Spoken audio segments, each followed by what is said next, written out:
জানাই। আজকে গোটা দেশে কৃষকদের নিয়ে যে একটা বিভ্রান্তিকর অবস্থা তৈরি হয়েছে, সেই নিরিখেই আজকের এই সাংবাদিক সম্মেলন।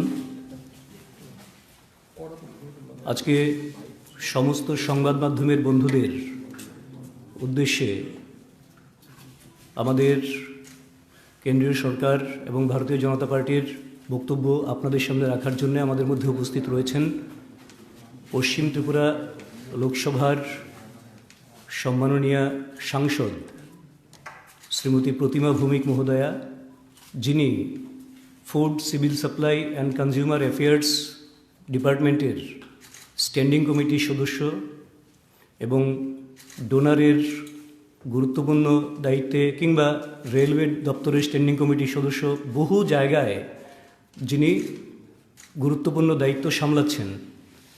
তো আমি বিনম্র নিবেদন করব আদরণীয় সাংসদ প্রতিমা ভৌমিক মহোদয়াকে এই কৃষি বিল তথা কৃষি আইন এবং বর্তমান যে অবস্থা সেই নিয়ে আপনাদের সামনে ওনার বক্তব্য রাখার জন্যে। সবাইকে নমস্কার, আপনাদেরকে স্বাগত জানাচ্ছি আজকে আমাদের সাংবাদিক সম্মেলনে। আজকের সাংবাদিক সম্মেলন অন্যান্য পত্রকার যে বার্তালাপ তার থেকে একটু গুরুত্বপূর্ণ। আমরা সবাই জানি, আপনাদের মাধ্যমে জানি, যে কৃষকদের যে কৃষি বিল পারিত করা হয়েছিল সেটা নিয়ে একটা বিভ্রান্তি দেশে তৈরি করছে কিছু রাজনৈতিক দল বা কিছু সংগঠন। তো আমাদের, যেহেতু আমরা সরকার পক্ষ, আমাদের দায়িত্ব হচ্ছে কনভিন্স করা। তো আমাদের কেন্দ্রীয় সরকারের কৃষি মন্ত্রী, বিভিন্ন পীয়ূষ গোয়েল রেলওয়ে দপ্তরের মন্ত্রী 5 বার করে কৃষক আন্দোলনের নেতৃত্বদের সঙ্গে কথা বলেছেন এবং ওনাদের কথা ওনারা শুনেছেন। অনেক বিষয়ে সলিউশনও ওনারা বের করেছেন। তো আজকের এই সাংবাদিক বার্তালাপ আমাদের এমপিদেরকে করার জন্য রিপোর্ট করা হয়েছে আমাদেরকে, যে আমাদের রাজ্যেও সেই বিষয়গুলি সম্বন্ধে আমাদের কৃষকদের, আমাদের নাগরিকদেরকে, আমাদের পক্ষ বা সরকার কি করছে সেটা উপস্থাপন করার জন্য আজকে আমরা আপনারা সামনে প্রস্তুত হয়েছি।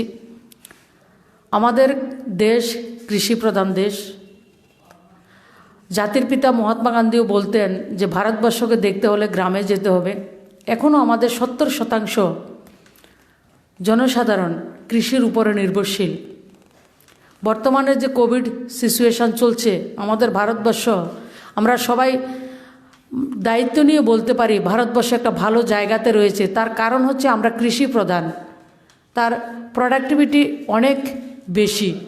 সেই জায়গাতে আমরা নিজেদেরকে তুলে ধরতে সক্ষম হয়েছি। এবং আমাদের মাননীয় প্রধানমন্ত্রী আজকে 2020 সালে কোভিড সিচুয়েশান এসছেন, কিন্তু 2014 সালে ক্ষমতায় আসার পরে উনি ঘোষণা করেছেন যে কৃষকদের আয় দ্বিগুণ করতে হবে।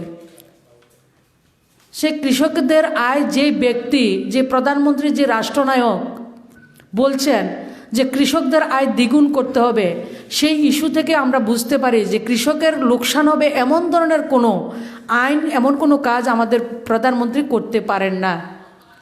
আমরা লক্ষ্য করেছি যে কৃষক সম্মান নিধি, যারা আমরা কখনো কল্পনা করতে পারিনি যে কৃষক সম্মান নিধি কৃষকদেরকে ইয়ারলি 6,000 ওনাদেরকে দেয়া হতে পারে, এমন ধরনের প্রকল্প যে ব্যক্তি, যেই রাষ্ট্রনায়ক, যেটা গ্রাম, গরিব, কৃষক, মজদুরের জন্য করেছেন, সেই প্রধানমন্ত্রী কখনো কৃষকদের জন্য লোকসানদায়ক কোনো কাজ করতে পারেন না।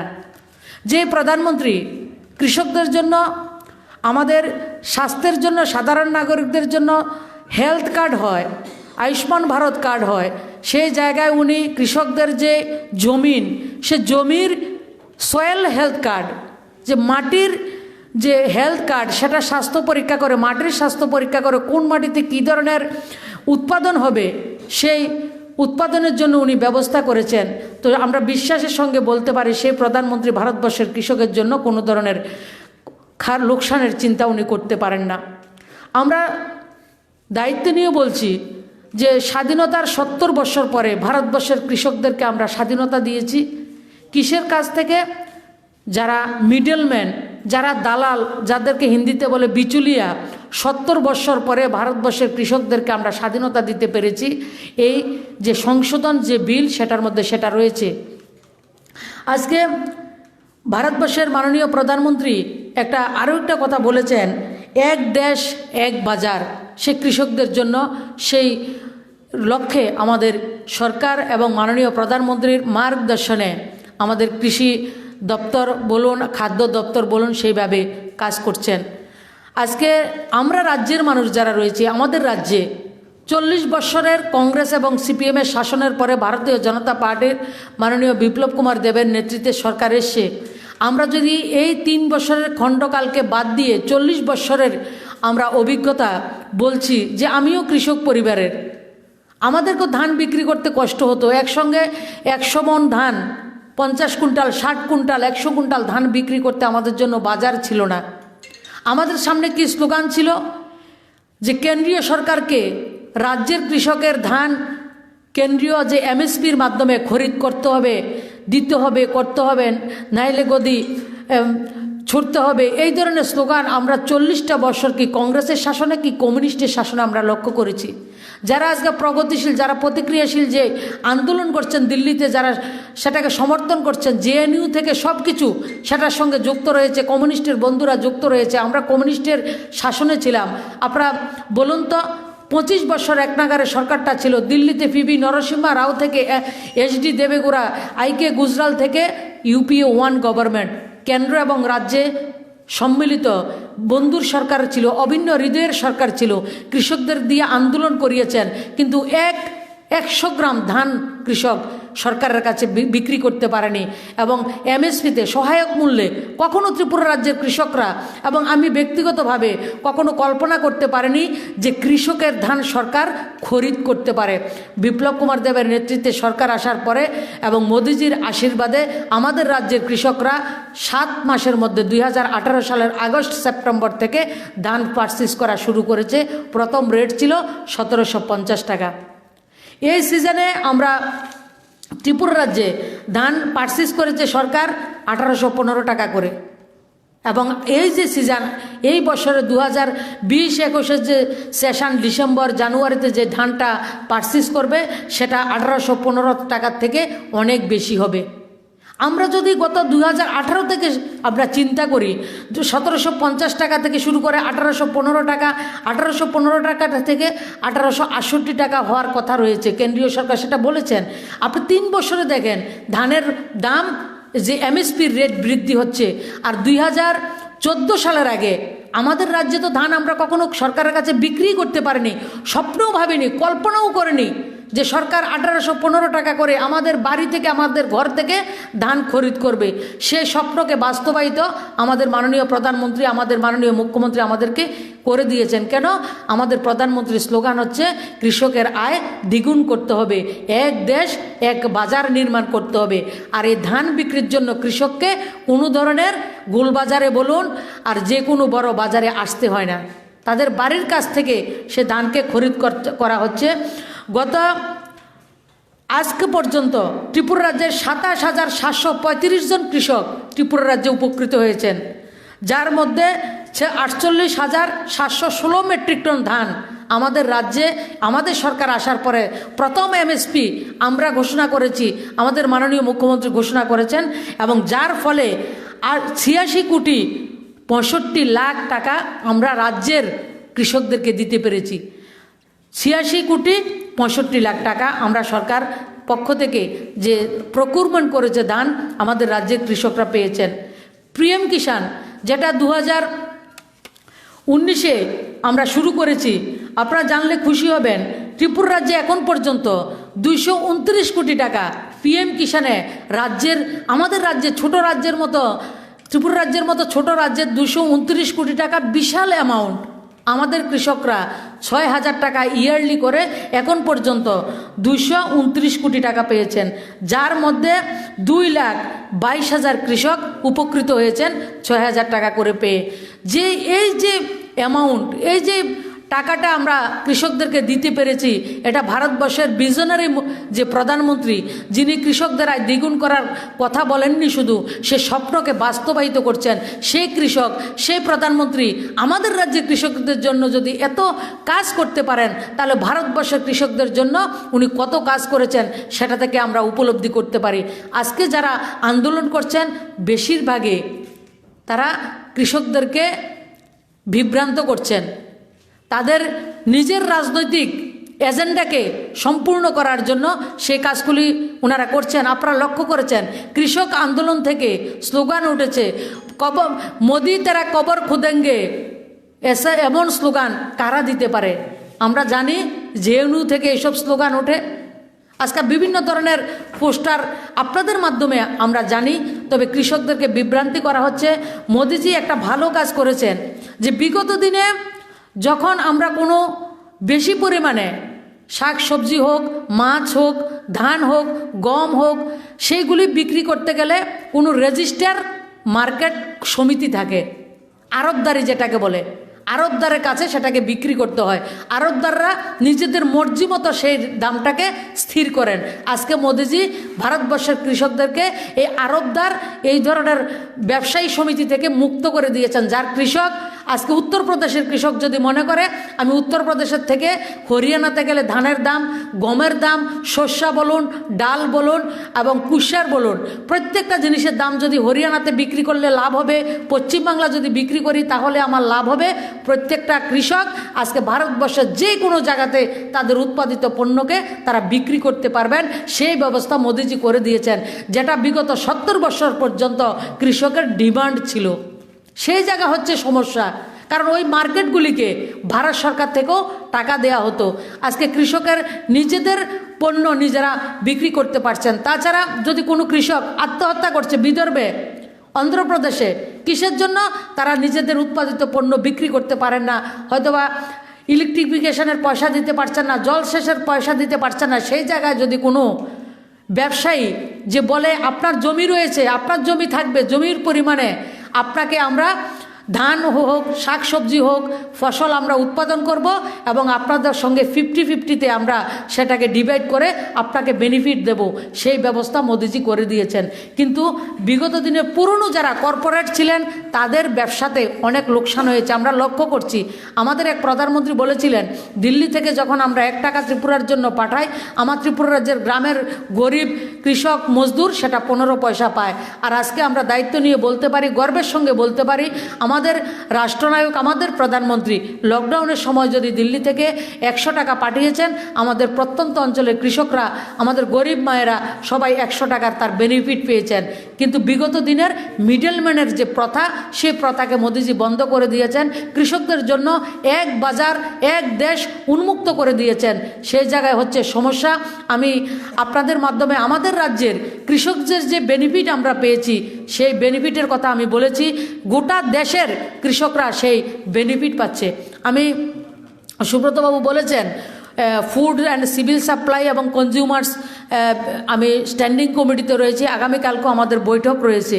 আমি আপনাদেরকে বলছি, বিভিন্ন স্টেটে আমি গেছি, যে বিভিন্ন স্টেটে কৃষকের যে প্রকুরমেন্ট হচ্ছে ধান, গম, সেগুলিকে রাখার জন্য বিশাল আকারে সাইলো টাইপ, এসব বিশাল আকারের স্টোরেজ সিস্টেম আমাদের সরকার করছেন।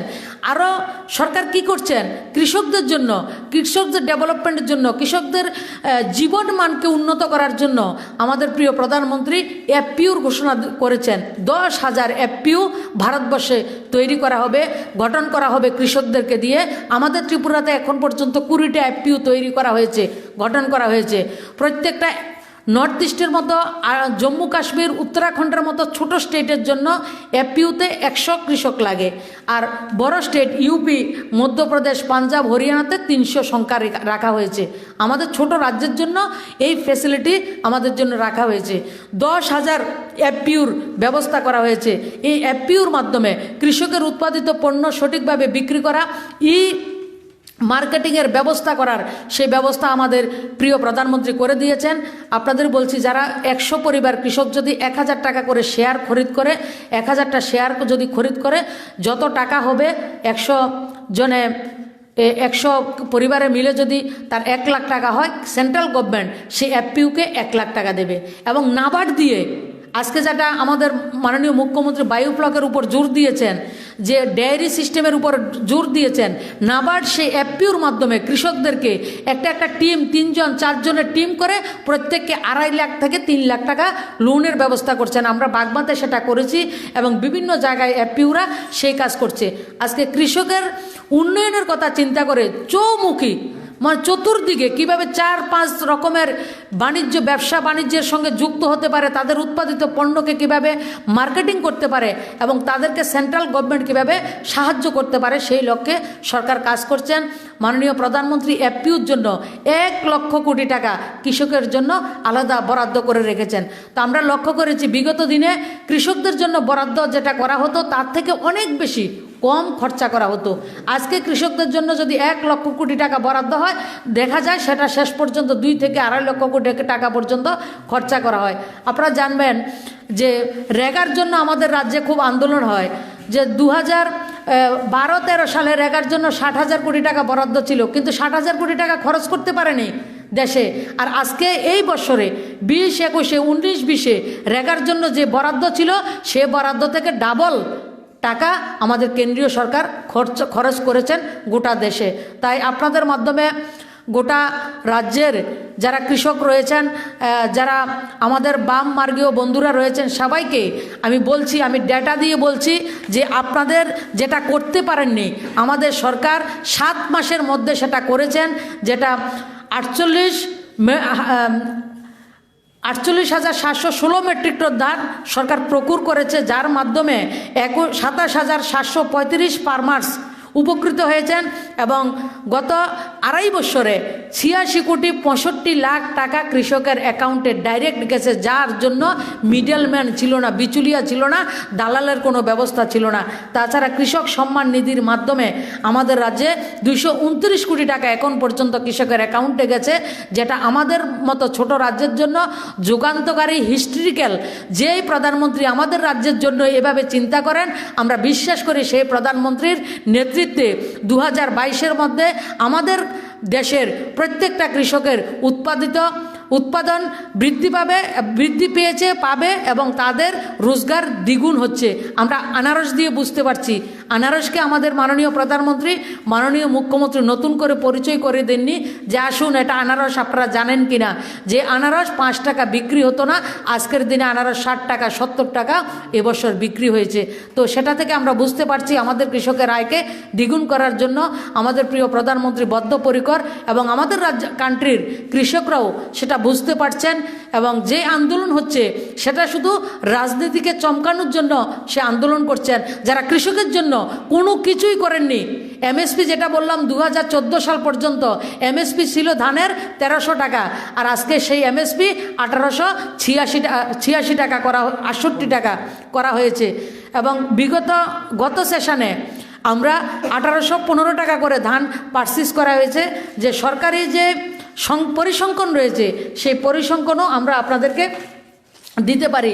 আপনারা লক্ষ্য করেছেন 2013-14 সালে গমের এমএসপি ছিল কুইন্টাল প্রতি 1400 টাকা, আর বর্তমানে 2021-22 গমের এমএসপি হচ্ছে 1975 টাকা।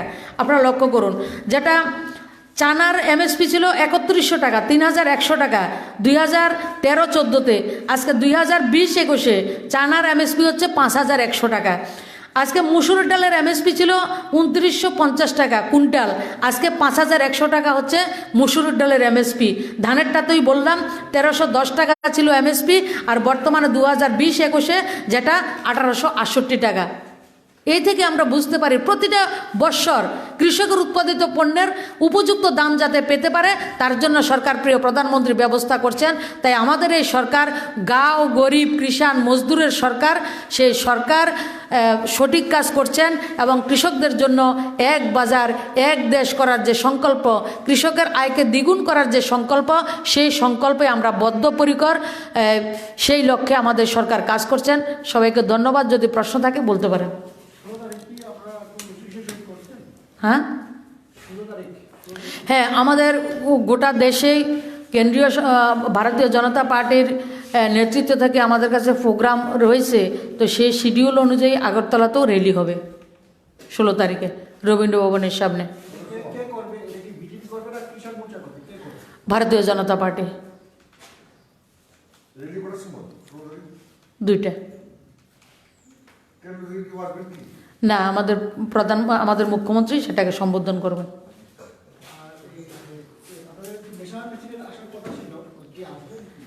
হ্যাঁ, ওনার গোটা দেশে আমাদের মাননীয় স্বরাষ্ট্রমন্ত্রী যিনি রয়েছেন অমিত ভাই শাহ 2016-17 সালে এমন গোটা দেশে ওনার দুদিন, প্রত্যেক স্টেটে 2 দিন 3 দিন করে প্রবাস ছিল। আমাদের জেপি নাড্ডাজিরও প্রবাস রয়েছে। আপনারা সবাই জানেন, অত্যন্ত দুঃখের সঙ্গে জানাচ্ছি গতকালকে ওনার কোভিড পজিটিভ ধরা পড়েছে। তো সেটা থেকে মা ত্রিপুরা সুন্দরীর কাছে প্রার্থনা করব আমরা সবাই যে ওনার দ্রুত রিকভারি আমরা প্রার্থনা করি এবং উনি যাতে রিকভারি হওয়ার পরে আবার মায়ের দর্শন করার জন্য ত্রিপুরাতে আসতে পারেন সে প্রার্থনা করি। আপনি পশ্চিম ত্রিপুরার সাংসদ। পশ্চিম ত্রিপুরায় অনেক দায়িত্ব আপনার ধরেছে। 10,323 ব্যাপারে আপনার কি প্রতিক্রিয়া? দেখুন, 10,323-এর প্রতিক্রিয়া সাংসদের নয়, সেটা হচ্ছে রাজ্য সরকার যে সিদ্ধান্ত নিয়েছেন। আমাদের সরকার ট্রান্সপারেন্ট সব কিছু করছেন, আপনারা লক্ষ্য করছেন। তাদের জন্য জব পোস্ট ক্রিয়েট করে ধীরে ধীরে কীভাবে তাদেরকে অ্যাবজর্ব করা যায় সেই লক্ষ্যে সরকার কাজ করছেন এবং মুখ্যমন্ত্রী এবং আদরণীয় শিক্ষামন্ত্রী যে কথা বলেছেন সেটাই আমার বক্তব্য।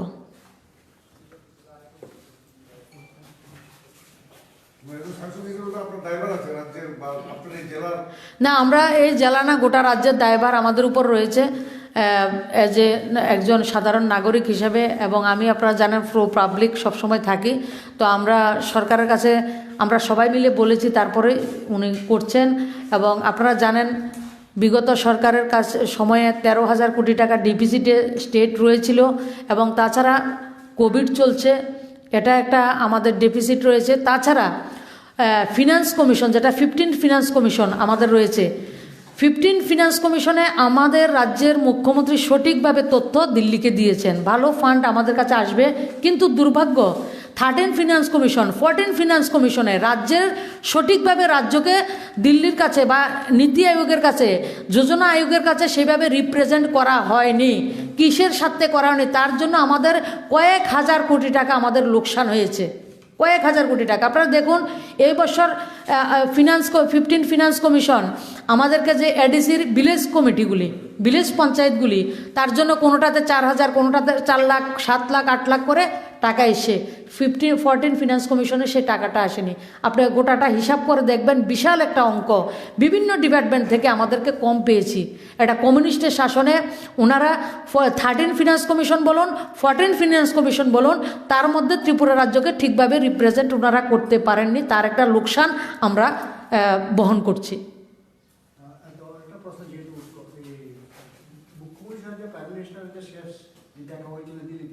সেই সময় 550 কোটি টাকা মানে শর্টফল হবে বলেছিল চিফ মিনিস্টার, এবং টাকা রিলিজ করার জন্য বলেছিল। এটা কি কবে আসতে পারে? বাই দিস টাইম এপ্রিল চলে আসছে। তো এটা কিভাবে ডেটটা পূরণ হবে? 525 কোটি টাকা, 525 কোটি টাকা মুখ্যমন্ত্রী ওনার লাস্ট যে জন্মদিন, গত বছরে উনি প্রধানমন্ত্রীর সঙ্গে জন্মদিনের দিন উনি ত্রিপুরা রাজ্যে না থেকে রাজ্যের মানুষের জন্য দিল্লিতে ওই সময় ছিলেন। প্রধানমন্ত্রী বিভিন্ন মন্ত্রীদের সঙ্গে উনি দেখা করেছেন এবং রাজ্যের ডেভেলপমেন্টের জন্য যা করণীয় উনি করছেন এবং কেন্দ্রীয় সরকারও ওনার কথা গুরুত্ব সহকারে শুনছেন বলে আজকে অনেক কিছু ডেভেলপমেন্ট ত্রিপুরাতে 262 কিলোমিটার রাস্তাতে 2752 কোটি টাকার খরচে ন্যাশনাল হাইওয়ে হচ্ছে এবং আগামী এপ্রিল মাসের মধ্যে গোটা রাজ্যে আরও 7,000 কোটি টাকা ন্যূনতম আমাদের ইনফ্রাস্ট্রাকচার ডেভেলপমেন্ট, যেটা আত্মনির্ভর ভারতের মধ্যে প্রধানমন্ত্রী ঘোষণা করেছেন 5 লক্ষ কোটি টাকার, যে 20 লক্ষ কোটি টাকার যে প্যাকেজ, সেটার মধ্যে আমাদের ইনফ্রাস্ট্রাকচার ডেভেলপমেন্টের মধ্যে আমরা আগামী এপ্রিল মে মাসের মধ্যে ত্রিপুরা রাজ্য ন্যূনতম আরও প্রায় 7,000 কোটি টাকার মতো বরাদ্দ আমরা পেতে পারি আমাদের রোড কানেক্টিভিটির জন্য। প্রধানমন্ত্রী এবং আমাদের যে নীতিন গাডকারিজি রোড এবং ট্রান্সপোর্টের মিনিস্টার রয়েছেন, এমএসএমই ডিপার্টমেন্টের যিনি রয়েছেন, উনি সেটা ঘোষণা করেছেন, আপনারা লক্ষ্য করেছেন।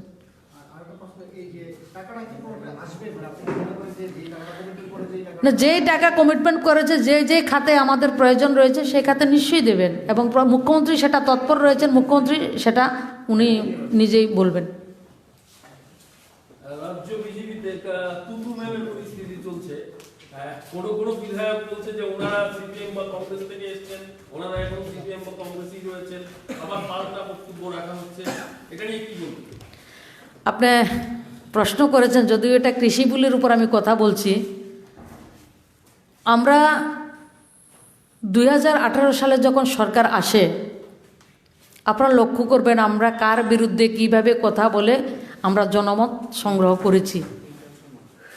আজকে যারা কংগ্রেস বলছেন, সিপিএম বলছেন, তার বিচ্ছিন্ন ঘটনা, আমরা সবাই বিজেপি দল বড় হয়েছে, আমরা সরকার এবং মাননীয় মুখ্যমন্ত্রী দল সঠিক রাস্তায় চলছে, এবং নিজেদের মধ্যে যদি কোনো ধরনের ডিসপুট হয় সেটা আমরা নিজেদের মধ্যে সেটাকে মিনিমাইজ আমরা করব। তবে আমি সর্বোপরি বলি, 25 বছর কমিউনিস্ট, শুধু কংগ্রেস টিউজিএসের যে জোটের সরকার ছিল, সেই সরকারের যে অত্যাচার হয়েছিল, সেই অত্যাচারের থেকে 1000 গুণ বেশি অত্যাচার 25 বছরে কমিউনিস্ট করেছে। 5 বছরের জোটের আমলের ক্যাসেট বাজিয়ে 25টা বছর আমাদেরকে শাসনের নামে অত্যাচার করেছেন, শোষণ করেছেন। এই 25 বছর আমরা যারা রাজ্যে রয়েছি, আমরা কিন্তু তৎকালীনের মুখ্যমন্ত্রী মানিক সরকারের বিরুদ্ধে একটা সলিড প্রতিদ্বন্দ্বী, সলিড একজন ব্যক্তিত্বকে আমরা উপস্থাপন করতে পারিনি। কিন্তু 2018 সালের নির্বাচনের আগে আমরা কেন্দ্রীয় ভারতীয় জনতা পার্টি এবং রাজ্যের ভারতীয় জনতা পার্টির সম্মিলিতভাবে মাননীয় বর্তমানের যে মুখ্যমন্ত্রী রয়েছেন বিপ্লব কুমার দেবকে আমরা ফেজ হিসাবে আমরা তুলে ধরেছিলাম, এবং রাজ্যের মানুষের মধ্যে এটা গ্রহণযোগ্যতা আমরা পেয়েছি, তাদের বিশ্বাস আমরা পেয়েছি। তার জন্য 25 বছরের অবসান ঘটিয়ে একটা সরকার হয়েছে, এটা জনতার সরকার, জনগণের সরকার আমরা পেয়েছি। যারা বিধায়করা রয়েছেন তারাও সেটা মানেন, তারা বিজেপি করার জন্য এসেছেন। আমরা সবাই মিলে বিজেপিকে শক্তিশালী করব, মাননীয় মুখ্যমন্ত্রীকে আমরা শক্তিশালী করব, কারণ আমরা ভুললে চলবে না। আমরা উনাকে ফেস করে আমরা মানুষের সমর্থন পেয়েছি, আমরা জনসমর্থন ওনারকে ফেস করে আমরা পেয়েছি, সেটা ভুললে চলবে না। দলীয় কর্মসূচিতে অনেক বিধায়ককে আমন্ত্রণ জানানো হয়নি, সরাসরি এটা আপনি দেখুন, আমরা ভারতীয় জনতা পার্টি করি, আমরা চিন্তা করব দাদা আপনারা আমন্ত্রণ কে পায় না আমরা সবাই জানি। আপনারা আমাদের জন্য চিন্তা করেন, তার জন্য ধন্যবাদ। আর গণতন্ত্রের চতুর্থ স্তম্ভ আপনারা, আপনাদের ভূমিকা অনেক বেশি। আমাদের সরকার যে এসেছিল সেটার মধ্যে আপনাদের ভূমিকা, আমি প্রতিমা ভূমিকার ভূমিকা যতটুকু ছিল, আপনাদের ভূমিকা কোনো অংশে কম ছিল না, অপরিসম ছিল। আপনাদেরকে প্রণাম জানাই, ধন্যবাদ জানাই। দেখুন, জেপি নাড্ডাজি যেটা কোভিডে আক্রান্ত উনি হয়েছেন, মা ভগবতীর কাছে প্রার্থনা করি ওনার দ্রুত আরোগ্য কামনা করি আমরা সবাই, তারপরে শিডিউল করা হবে। নিশ্চয়ই আপনারা জানবেন, আপনার মাধ্যমে আমরা অনেকে মানুষকে জানাতে পারবো। গত কয়েকদিন ধরে মানে যে একটি অবস্থা চলছিল, আপনারা কেন্দ্রে দেখছেন সেটা জানি না, সাধারণ মানুষ অনেক রকম ভাবে উপলব্ধি করেছে। কিছুদিন আগে এবং আপনার সুযোগ ছিলেন, জিষ্ণুবাবু বলেছেন যে দলের তরফে বিষয়গুলোকে ব্যাখ্যা করা হবে, আমরা সেই অর্থে দলের তরফে ব্যাখ্যা পাইনি। দেখুন, আমাদের রাজ্য সভাপতি যে কোনো একটা কাজে উনি বাইরে ছিলেন, তো উনি গতকালকে এসছেন। সভাপতি ভিত্তিক আমাদের দল, রাজ্যে আমাদের উপমুখ্যমন্ত্রী উনি আমাদের পার্টিরে বসিয়ার নেতৃত্ব, উনি যে কথা বলেছেন জেনে বুঝেই বলেছেন এবং আমাদের রাজ্য সভাপতি এসছেন, নিশ্চয়ই সেটা নিয়ে আলাপ আলোচনা হবে এবং সবার সঙ্গে বার্তালাপ করে বিভিন্ন সমস্যা বার্তালাপের মাধ্যমে সমাধান হয়। আর আপনাদের কাছে অনুরোধ করব, আমরা যেভাবে চিন্তা করি দল, আপনারাও ওইভাবে চিন্তা করে সেটাকে ফোকাস করুন। সুচিন্তা না দুশ্চিন্তা? আমরা সুচিন্তায় চলছি বলেই তো 2018 সালে পরিবর্তন সম্ভব হয়েছে। আমরা রাষ্ট্র প্রথম, দল দ্বিতীয়, ব্যক্তি আমাদের শেষ। কেউ যদি ব্যক্তি প্রথম, দল 3 নম্বর, রাষ্ট্র 4 নম্বর চিন্তা করে, সমস্যা হওয়ার সম্ভাবনা সবচেয়ে প্রবল। আমরা রাষ্ট্র প্রথম, দল আমাদের কাছে দ্বিতীয়, ব্যক্তি সবচেয়ে শেষে। আর ব্যক্তি আমাদের কাছে 1 নম্বর না। আমরা কখনো ব্যক্তিকে রাষ্ট্রহিতের উপর ভারী পড়তে আমরা দেব না। আর যারা রয়েছেন সবাই আমাদের দলের, সব আমাদের দলের। সবাইকে ধন্যবাদ আসার জন্য।